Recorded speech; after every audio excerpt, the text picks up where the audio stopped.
Welcome to our comprehensive guide on how to block an account in X. Blocking an account can be a useful tool to control your interactions and maintain a positive experience on the platform.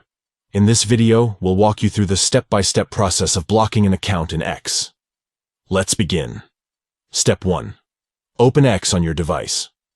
Once the app is open, you'll be taken to the main screen. Step 2. Next, locate the account you want to block. This can be done by searching for the username or scrolling through your feed. Tap on the account to access their profile. Step 3. Once you're on the account's profile, look for the three dots menu, usually positioned in the top right corner of the screen. Tap on the three dots menu to reveal additional options. Step 4. Among the options that appear, find and tap on Block. This action will prompt a confirmation message. Step 5. To confirm the blocking action, re-tap on Block. This ensures that you intentionally want to block the selected account. Step 6. With the confirmation, X will proceed to block the account, preventing further interactions between you and the blocked user. And there you have it.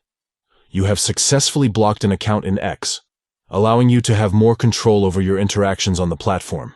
Thank you for watching, and may your X experience be free from unwanted interactions with the blocking feature.